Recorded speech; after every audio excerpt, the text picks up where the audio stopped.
siya. Ano, since hindi naman siya ganun talagang test, wala tayong masyadong calculations. However, madami tayong outputs. Okay, output-based ang CPL since ang Chemical Process Laboratory is a 3 hours pure laboratory course. Ano, so wala tayong masyadong assessments relative to our lectures. Kung magkaroon man tayo ng lecture, it's mainly because of the setting na online tayo. Ano, but not necessarily na iikot yung lahat ng assessments ninyo doon naging lecture natin. So later on, mas maiintindihan natin kung bakit. Ano, so CPL is CHE 410 sa old curriculum and you must pass CHE 401 and CHE 402 or namely analytical and organic chemistry. So every now and then naman na mag-start ang semester, I always ask my students to verify and check if okay talaga yung kanilang naging grades with the prerequisites. Ano, it's mainly because of their instances na ng student, okay na yung grade niya, lalo na yung mga naka-INC pa dun sa subject. Then, at the end of the semester, hindi makapag-upload agad ang Sir Dowie ng grade dahil nang nagkakaroon ng error sa portal just because hindi niya na-acknowledge na passed na, kumbaga, yung subjects na prerequisite nung current course. Okay.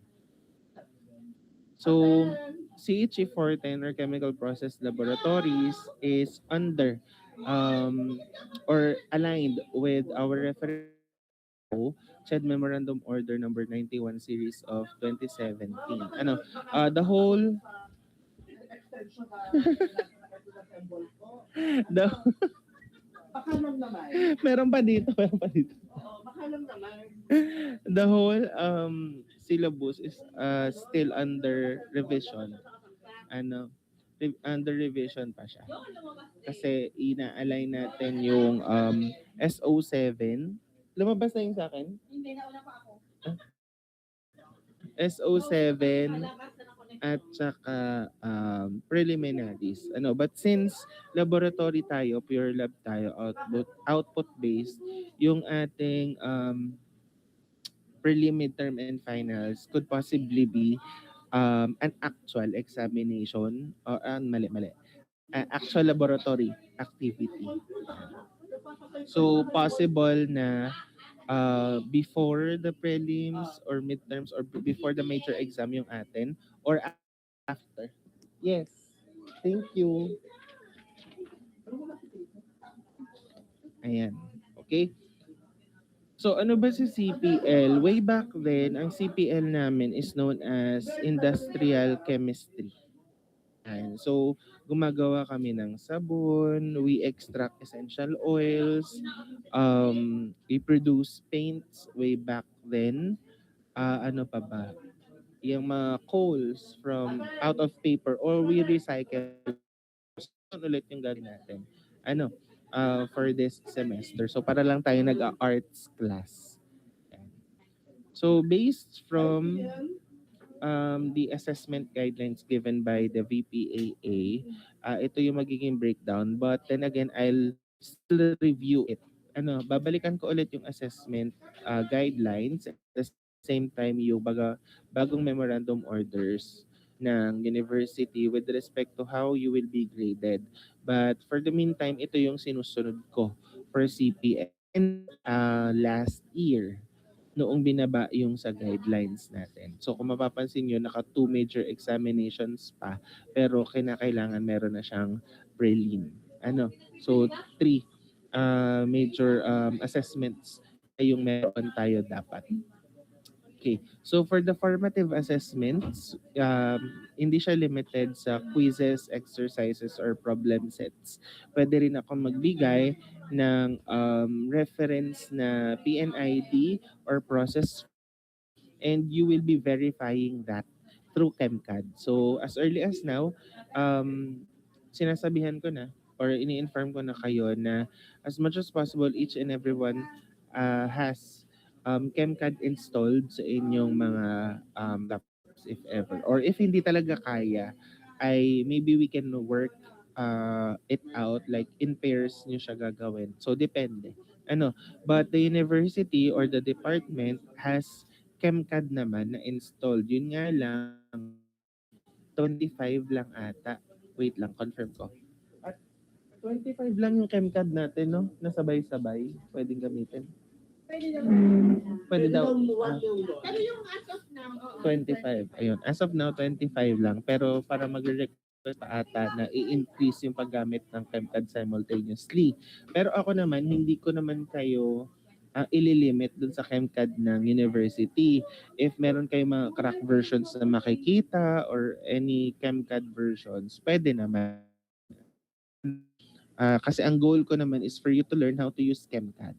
Yun yung akin. Okay. But if necessary or if kaya talaga na yung university ang gamitin, ay much better.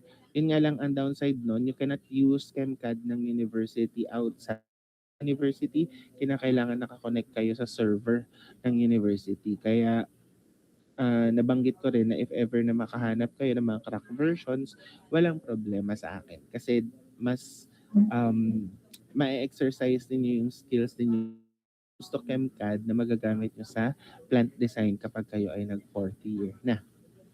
Okay. Next, laboratory experiments. So your laboratory experiments naman will be done pa din in groups.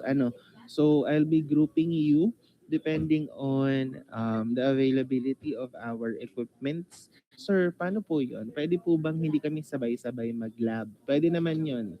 Lalo na kung limited yung equipments natin um, sa laboratory. So, paano ang gagawin namin, sir, if ever? Kayo ay lalapit kay Ma'am Reb and magpapacheck kayo ng schedule na pwede kayong sumabay or makagamit ng laboratory. Pwedeng sumabay sa mga nagtitesis, lalo na kung hindi naman gagamitin yung equipment or whenever there is a free or vacant time na pwede kayong makasama. Okay, or makagamit rather. Then, we have a final project. So, sa CPL, since sabi ko nga kanina, industrial chemistry namin ito before, na nagpo-produce kami or nagka-come up kami ng mga outputs like prototypes, mga products, ganun din most likely yung magiging final project ninyo.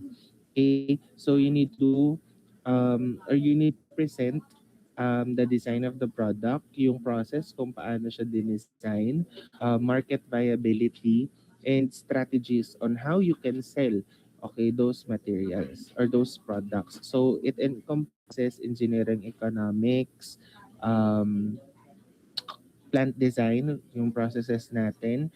Pwede rin kayo mag PDC or PNID, okay, and all that. So lahat ng yan actually is under reference CMO number 91 series of 2017. So you can check it out. Malinaw doon yung mga topics na madidiscuss natin. But then again, the CHAD Memorandum Order is the minimum requirement given. So kayo mag-add ng other products or processes na pwede pa nating madiscuss relative to chemical engineering. Okay. So, sino dito yung first time ako maging teacher? Instructor. Kasi may mga familiar names ako na nakikita eh. Majority ba? Parang majority ata. Okay, but sige. Ilan lang kasi alam naman yan ng other student or mga naging students ko na before. Babait naman ako when it comes to adjustments ng deadlines. Walang problema sa akin since CPL is an output-based course or sub. Long as win-win tayo. Kumbaga, okay sa inyo and at the same time magiging okay din sa akin. Kasi I myself also has requirements to meet as a faculty. So ano po ba yung mga reference materials na ginamit ni Sir Wilson? Here. Ito na dito. So ito yung mga yan. Way back then, ang ginagamit ko talaga ay itong Shreves. Kaso, yung tawag dito, yung available online is parang hindi siya kompleto. Yan. So, I tried to find other references and ito yung mga yun. So, you can take a screenshot or I'll send it to you na lang din. Okay, once the syllabus is okay already. Then, di ko na ano yung mga SOs. Jump tayo sa grading system. Okay? So, si Sir Dowie naman ay very transparent with your scores, with your grades. As I can, I'll return everything agad. Once ma-check ko siya. Um, ang ruling lang lagi ni Sir Dowie pagdating sa grades, I don't typically adjust sa dulo ng semester. Kumbaga kung ano yung completed grade, yun na yung magiging grade ninyo. Okay? Kasi nga, yung adjustment din na ginagawa ni Sir Dowie is progressive siya. Like yung simple pagpapa-adjust natin ng deadline, if I see na there are certain items, as yung mga quizzes na hindi ko naman nabanggit or out of scope na siya, I can eliminate that para mapababa yung number of points and for you guys to get a higher percentage, kumbaga. Yan. So, progressive yung ating adjustments na ginagawa. Lalong-lalo na, hindi ginagawa din ng Sir Dowie. For example, sino yung may mga scholarship dito? Ayan, so may mga scholarship. Kunyari, ang grade ng scholarship minimum ay kinakailangan na sa 2.5 and you got 2.75, for example. So, ang Sir Dowie hindi nag-a-adjust na for the scholarship. Kasi I believe na you applied for the scholarship, you know your responsibilities para magtuloy-tuloy lang din yung scholarships. The minimum requirement that scholarship asks you. So kung 2.5 ang minimum, kinakailangan natin mag-double effort since we have a scholarship na pinapangalagaan. Okay? May working students po.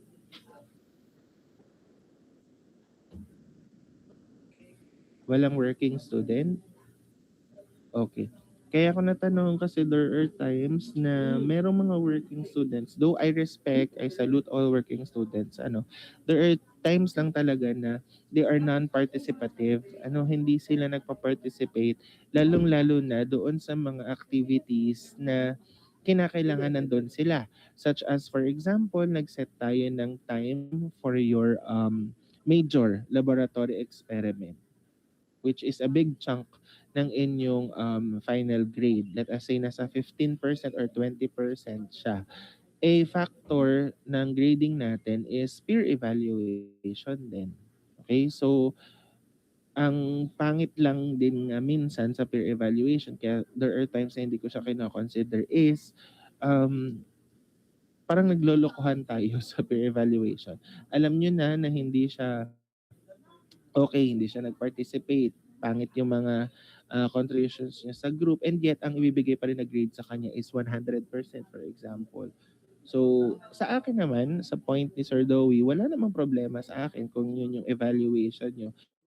However, ayoko lang na makakarinig afterwards na, "Sir, bakit po mas mataas ang score niya? Bakit po mas mataas yung naging grade niya over me? Eh, hindi naman po siya nag-participate. Below standard po ng group yung kanyang contribution." It's mainly because yung paper kasi na inyong pinasa, siya ay ginagreetan ko as a group. Then, ang magbabago lang ng grades ninyo most likely individually from that is yung peer evaluation. Kapag kinuha ko yung average nun, most likely magbago ang inyong grades sa isa't isa. Transmuted sa 1 hanggang 5, hindi nyo siya makikita. Pero if you will get the actual value from 100 to 75 or below, kita nyo na may difference talaga siya. Okay? So I hope that is clear. Na everyone must participate.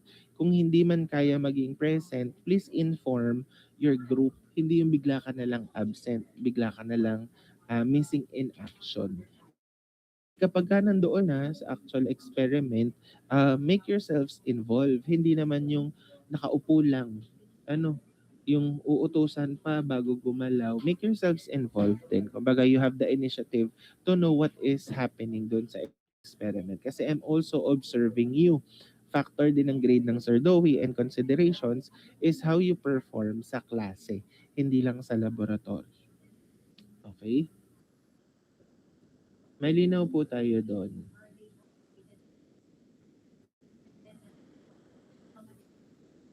Okay. So, class policies tayo. So, for class policies, ako personally, hindi ako nagche-check ng attendance. Maging online man yan or face-to-face. Pero minomonitor ko kayo. Sin ko from MO, 30 plus tayo. Like today, tayo ay 34 minus 2 presentation. You are only 32. Tama ba? Dito sa ating klase. Eh, ang nasa list ko kayo ay 40. Okay? So, yung mga ganong bagay, pinapansin ko siya. So, from that point, kapag kayo bumababa dun sa kalahati ng 45, nagtatanong na ako nasaan sila. Okay? Might as well, to believe kasi na your absence is your responsibility. If ever na may discussion ako na ginawa, hindi ko siya uulitin for one person. Unless otherwise, it was required na, kalahati ng klase attend sa ganito. Okay? So there are times na I'll be setting a meeting for those na hindi naka-attend kasi sobrang dami nila. But if I'll be adjusting for one or two, medyo magiging unfair naman siya sa majority. Kaya hindi ko siya ginagawa. Okay. So for the missed examinations, might as well relative doon sa ating attendance, please be honest. Okay, sa inyong reasons kung bakit kayo magiging absent. We have this incident before, hindi siya naka pag ng major exam. Okay? Nagsabi siya sa instructor, siya daw ay nilalagnat. The other day, nakita ng mga kaklase nasa Mindoro through an IG or Facebook story, nasa Mindoro, nagme-majorette. Wala akong problema kung yun ang iyong status in life, working student ka, I understand that. But please be honest kung bakit ka magiging absent. Okay? Doon sa specific assessment na nire-require ang iyong attendance. Okay? There are also cases na namatay daw po ang lola. And yet, nung pumunta ang mga kaklase para makiramay, hindi pala immediate niyang lola ang namatay. Kapitbahay pala si lola, wag ay lola lamang. Buhay pa pala yung totoong lola. So, please be honest. Please be specific din sa mga ganong cases. Kasi syempre, um, it matters, kumbaga. Okay?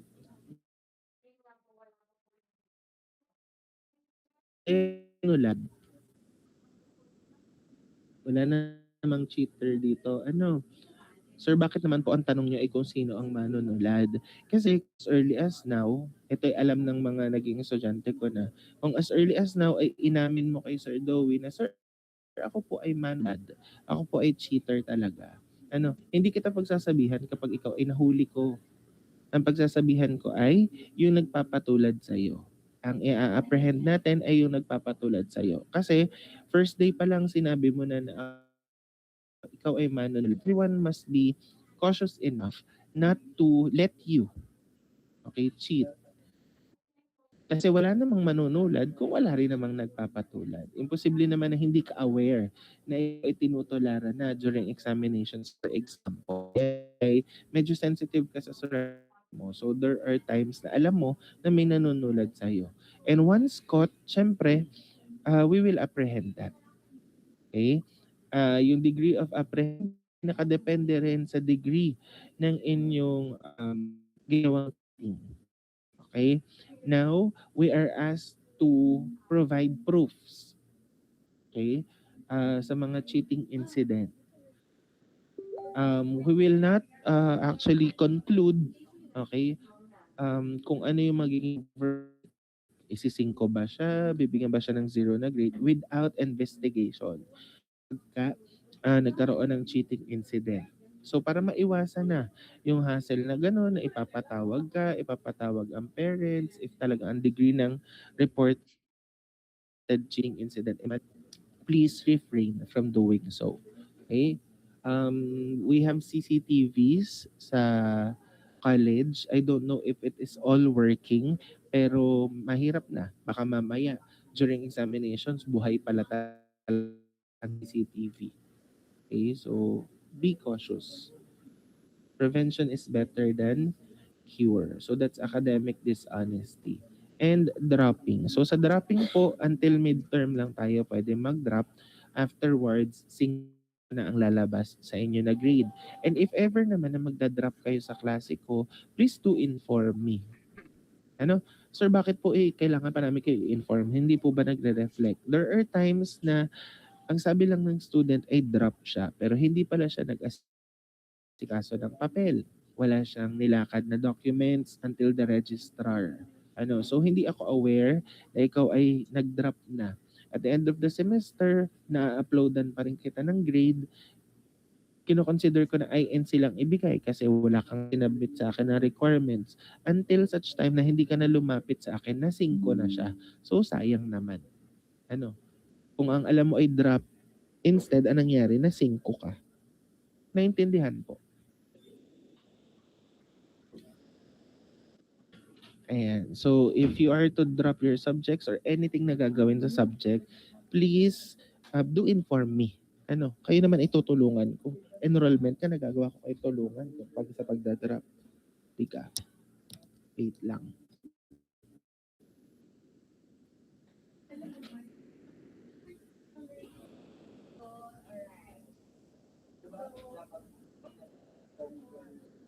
Wow, syllabus editing. Yeah.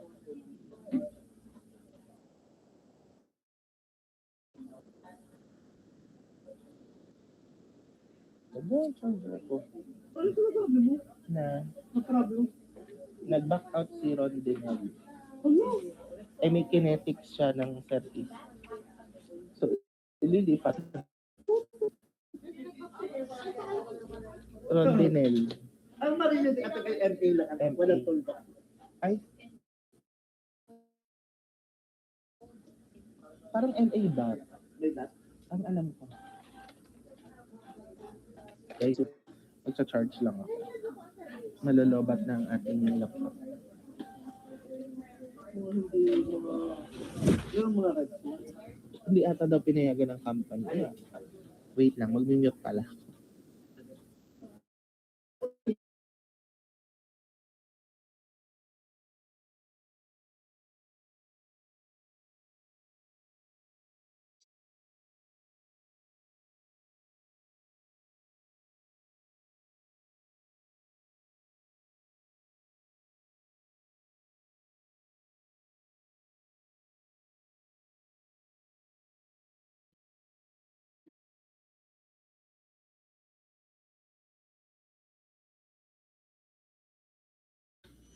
Ayan.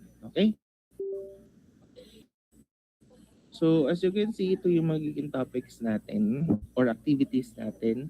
So, meron tayong, syempre, introduction to chemical process laboratories, then yung mga manufacturing and operations natin sa mga petroleum products, most likely ito extraction ng essential oils. Soaps, gagawa tayo ng sabon. We will try also to ferment. So ngayon, hindi ko na kayo i-require gumawa ng wine. Parang ang ipagagawa ko is, nakikita niyo ba sa TikTok yung mga kombucha? Mga kombucha na fermentation o hindi? Hindi kayo TikTok fan. Yun, so yun yung mga mabilis kasi yon compared sa wine. Then aromatics. So sa aromatics, hindi ako sure kung gagawa na lang ba tayo ng scented candles or talagang outputs. So titignan natin. We try to use yung mga extracted essential oils ninyo dun sa aromatics na pwede natin gawin. Okay? Then we have animals and vegetable oils, polymer industries, carbohydrate industries or sugar industries, pulp and paper, and yung product conceptualization and design. So para siyang CPI, introductory to CPI. Lang, sa CPI kasi, kayo ay lecture talaga. Sa CPL, you produce outputs. You produce outputs. Okay? So, questions. May questions po ba? Lalo na dun sa mga first time akong maging instructor.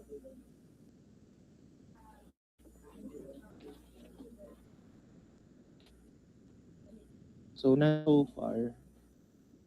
Okay. So, again, ay, yes, Crystalline.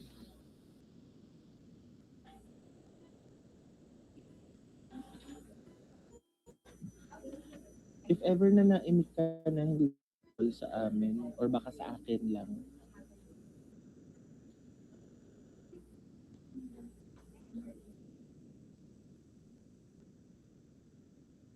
you can siguro type it down if ever nagkakaroon ng problem sa connection or sa microphone. Oo nga. Sira ata ang mic. Sige lang, no problem. Do you grade consultation po? Oo naman. Very transparent naman ako dyan. Um, Sinasabi ko naman sa inyo kung na-record ko na ba siya, kung may i-return ko na ba siya. Very open ako sa kung ano yung magiging status ng inyong scores particularly. If you have questions sa naging score ninyo, I can give you rubrics. Okay? Kung saan yun yung ginagamit ko to score you guys. Alam yan ng mga naging students ko. There are just those times lang na walang lumalapit kaya hindi ko binibigay so I don't bluntly or explicitly give you yung breakdown talaga ng grades unless otherwise you ask for confidential purposes na din. Pero if you'll come to me naman from time to time, sir, gusto ko lang po malaman status ko sa klase ninyo. Papakita ko naman sa'yo. Wala namang problema doon. Pero your scores will be given from time to time naman through the Google Classroom. Okay. There are times na naglalagay din ako ng few comments dun sa naging output ninyo for you to understand kung bakit ganon yung naging score. And if you really want to dig deep kung bakit ganon yung score other than my comment, I can give you the rubrics I used. Though, I'll try also naman na ibigay din sa inyo agad yung rubrics before kayo gumawa ng output.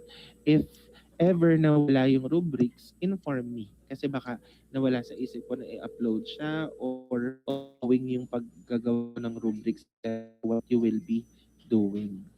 Yan. So, consultations, yes. I do grade consultations naman. I'll be very open sa inyo even before I upload your final grades. Nagsasend mo ng screenshot ng magiging final grades though hindi siya named. Walang name. Pinapakita ko lang yung buong list ng kung ano yung grade randomly. Any other questions? This is noted po. Thank you, sir. Okay, no worries. Ayan. May questions pa? Kasi if there are no questions na, I'll be proceeding with checking of students under this class na enrolled at nag-reflect sa aking portal.